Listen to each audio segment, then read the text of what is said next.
Le Hamas fait état de dizaines de morts dans le bombardement du camp de réfugiés de Jabalia. Gaza toujours pilonné et de nouveau sans internet ni téléphone. La guerre entre Israël et le Hamas ravive l'inquiétude de la communauté juive. Les actes antisémites ne cessent de se multiplier dans le monde.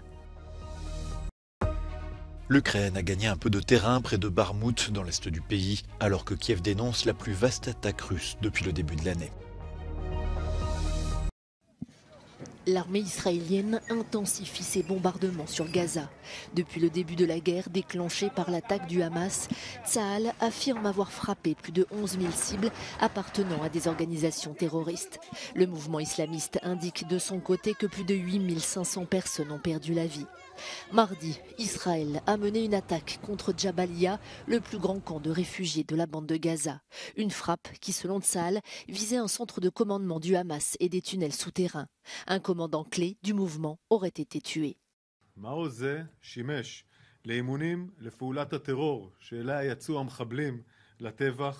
ומעבר למרחב החוף, ממנו יצאו מחבלים נוספים לטבח ב-7 באוקטובר. L'armée israélienne continue de s'enfoncer dans Gaza où, dit-elle, des combats féroces l'opposent au Hamas. Elle fait état de 9 morts parmi ses soldats. Alors que les Palestiniens enterrent leurs morts et que la situation des hôpitaux inquiète les ONG, les autorités égyptiennes ont annoncé qu'elles étaient prêtes à accueillir des dizaines de blessés palestiniens via le point de passage de Rafah. L'ONU exprime une nouvelle fois son inquiétude face à l'intensité du conflit. The Secretary General is deeply alarmed by the intensification of the conflict between Israel and Hamas and other Palestinian armed groups in Gaza.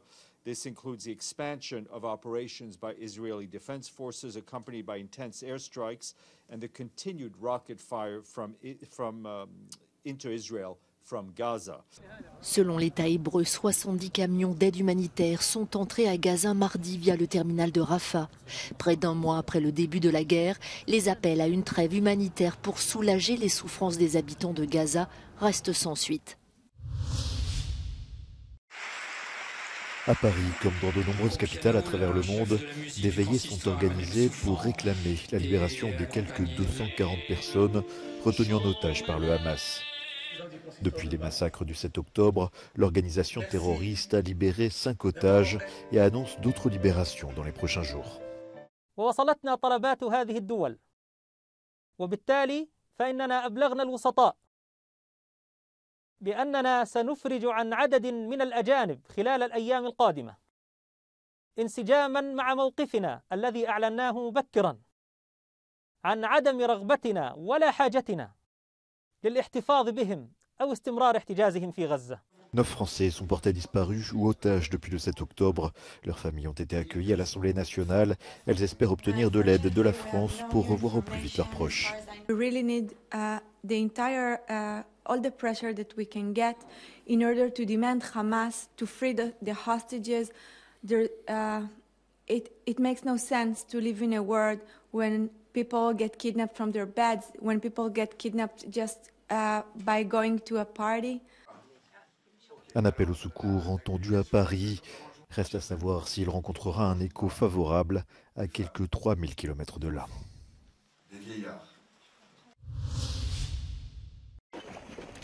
Les divisions affichées par l'Union européenne concernant la réponse des 27 à la guerre entre le Hamas et Israël menacent de brouiller son influence à l'avenir dans la région.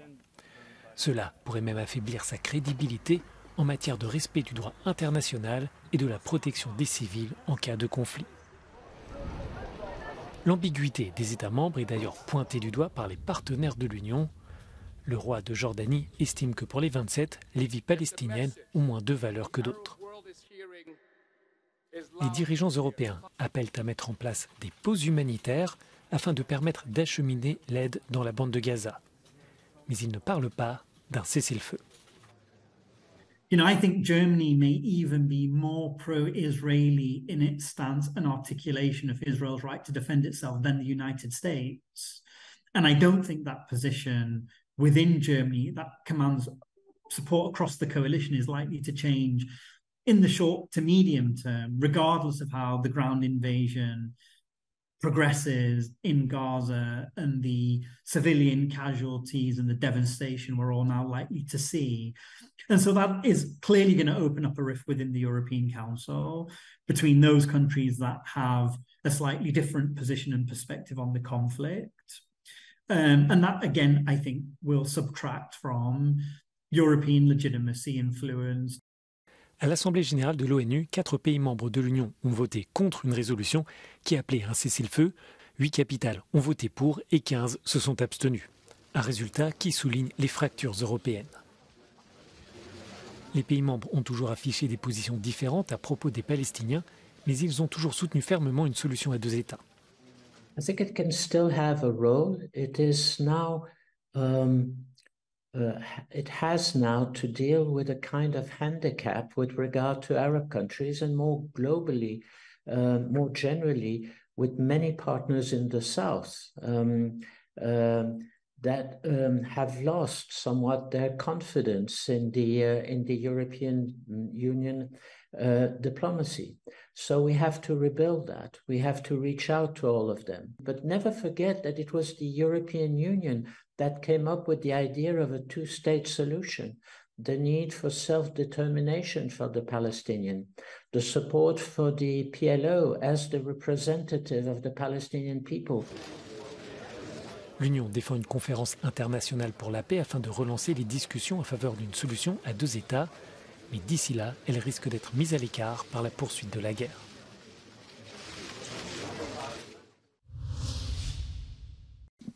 Une 60aine d'étoiles de David taguées mardi sur plusieurs façades d'immeubles à Paris. Les actes antisémites se multiplient dans toute la France depuis le début de la guerre entre Israël et le Hamas. Plus de 800 ont été enregistrés depuis le 7 octobre. Des actes condamnés par le gouvernement français. Le parquet de Paris a ouvert une enquête. Le ministre de l'Intérieur menace de nommer les sites appelant à la haine des Juifs ou d'Israël. Autant d'actes antisémites que depuis toute l'année écoulée. C'est évidemment absolument inacceptable. Donc on laisse encore quelques heures à ces plateformes pour répondre aux demandes de retrait de contenu et d'identification des auteurs de la part de la police. À New York, face à une recrudescence des crimes antisémites haineux et des préjugés, la gouverneure annonce des mesures visant à protéger les étudiants sur les campus universitaires et dans leur communauté. Let me restate in the strongest of words. Every single New Yorker has a right to feel safe and to be safe as they go about their daily lives, and we must accept nothing less. La communauté juive d'Espagne s'inquiète de la montée en puissance des messages stigmatisant le peuple juif.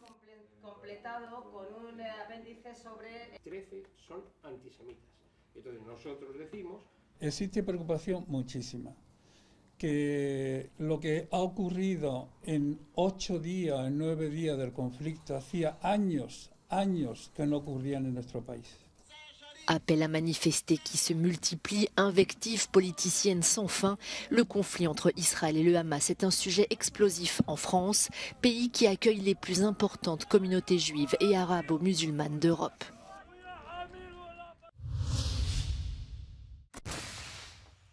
L'Ukraine est à l'offensive sur le front près de Barmout.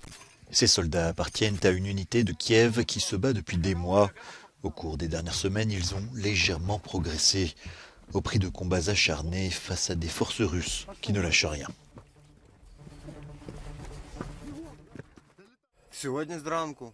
Якщо штурмові дії, то ні, а так іменно то кожного ранку, кожного дня з ними перестрілка в нас іде. Доброго ранку бажаємо кожному, вони нам, ми їм.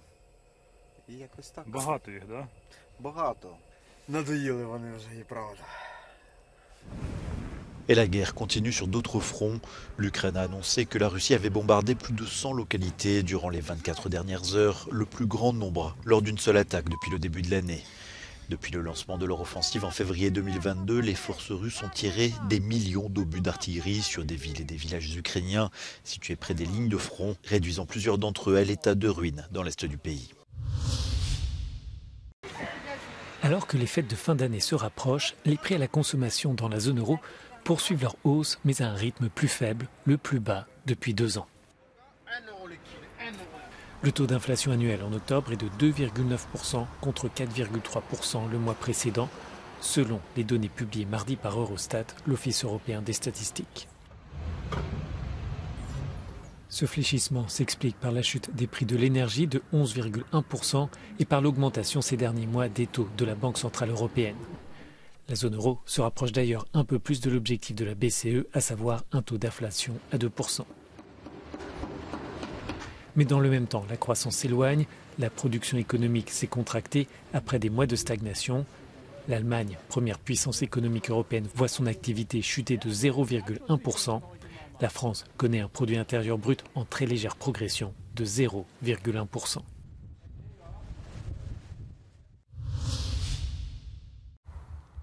Un repos éternel, non pas dans un cimetière, mais dans une forêt, au pied d'un arbre. Le concept n'est pas nouveau en Allemagne et commence à gagner l'autre côté du Rhin, plus précisément les zones frontalières, comme ici en Alsace. Dans la petite commune de Mutterscholz, la municipalité a décidé d'utiliser une partie de la forêt pour enterrer les cendres de ceux qu'ils souhaitent. Jean-Pierre et Gabriel, un couple d'octogénaires, ont apprécié l'idée. La démarche d'aujourd'hui nous a conforté dans notre idée. Ouais. Et là, je vais prendre attache avec la mairie pour une réservation. Moi, j'espère le plus tard possible, mais bon, on va y arriver, on le sait. Hein. Et ça nous rapproche un peu plus de notre façon de vivre, quoi. Et on préfère plutôt l'environnement, la nature, que les grandes foules.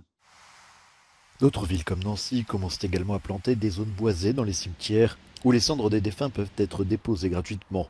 L'idée fait son chemin et attire de plus en plus de personnes à la recherche d'une dernière demeure plus proche de la nature.